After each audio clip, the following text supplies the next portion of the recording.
Welcome back. We are in the next segment of the leaf press project. I am currently cleaning these up and I just wanted to show you how that's done. Just as a review from the last video clip, I showed you how to roll out a slab and press the leaf.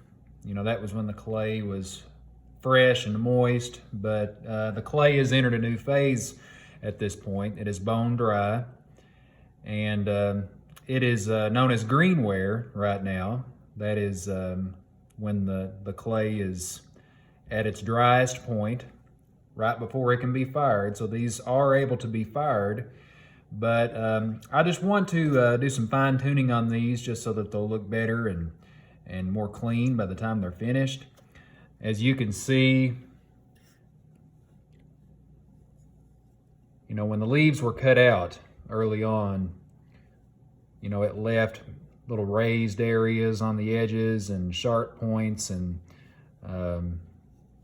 little spurs, I like to call them, here and there.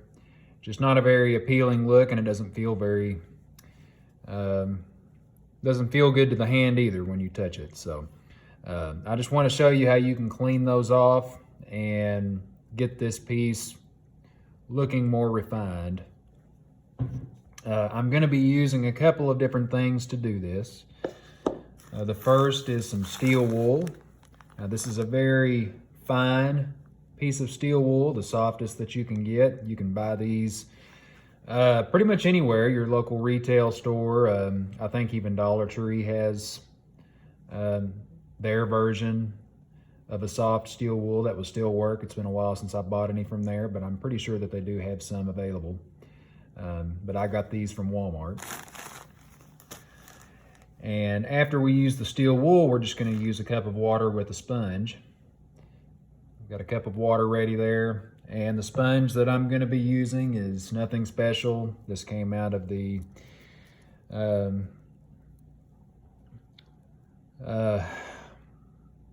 disposable aisle over in the same store over in Walmart. You can get these sponges in the cleaning aisle and near where your paper products are. I'm going to be wiping those off at the very end with this. But as I said, the first thing that we're going to focus on is just sanding these off. Now, you want to be very delicate with these because they are very fragile at this point. They can break. But you just lightly sand off the edges with the steel wool. It sands pretty easy as opposed to sanding wood, for instance. If you're used to sanding wood with a piece of sandpaper, it takes longer, but this comes off pretty quick. So all we're doing is smoothing down these edges. And try not to sand the detail that the leaf made, because that's what you want to show.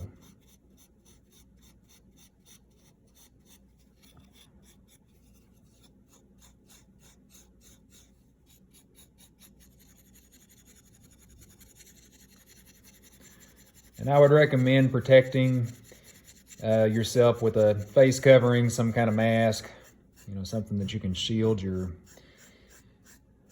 face with so that this dust, you're not breathing it in, because it does get dusty whenever you do this.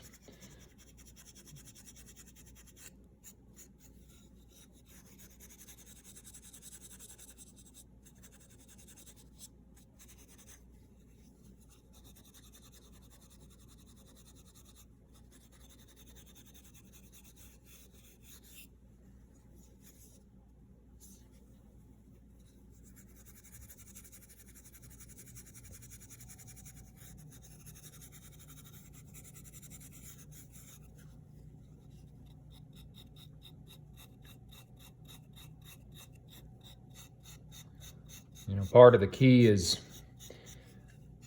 wearing down the sharp points as well. The lobes of the leaf can be sharp, but these are so sharp that you can break skin with it if you aren't careful. So you don't want them that sharp.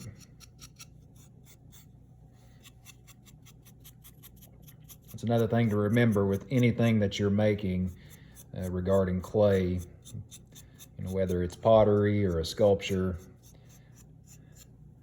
you want to avoid making edges really sharp. You want those, it's okay to have some areas that look sharp, but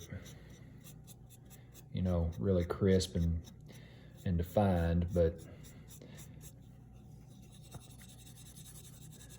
you can get it too sharp. It will cut you.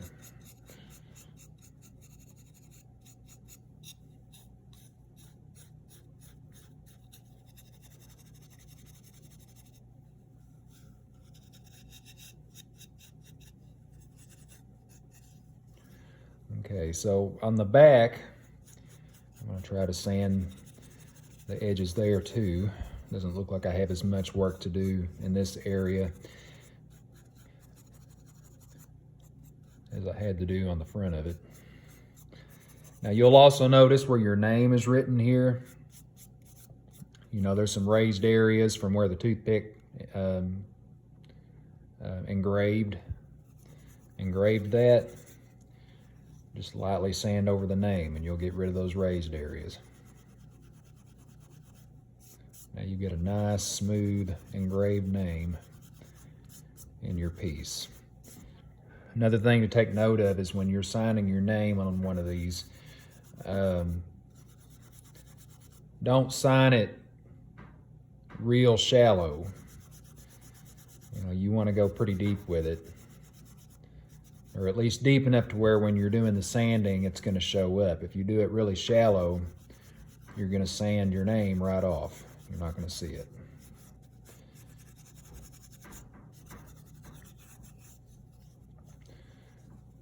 Okay, so at this point, I'm going to take my sponge, dip it in water, and I'm just going to be going over, and the sponge doesn't have to be soaking wet. It just needs to be, wet, but not dripping.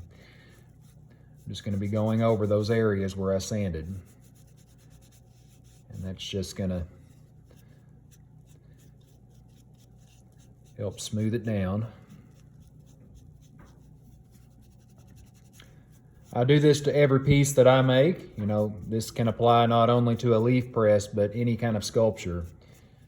As a sculptor myself, I use wet sponges all the time in those areas that I want to be smooth.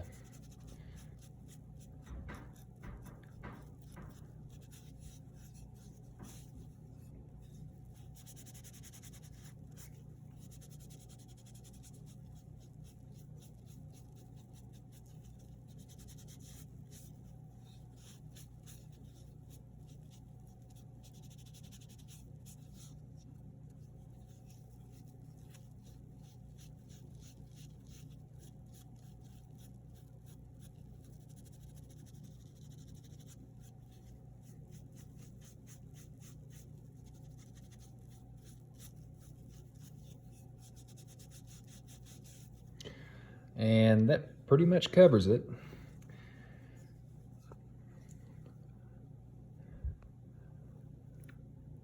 I have about 10 more leaves to sand, but they're all sanded the same way. Okay, so in the next video, these will be fired and I will show you how to apply the iron oxide. Thank you very much. Have a good day.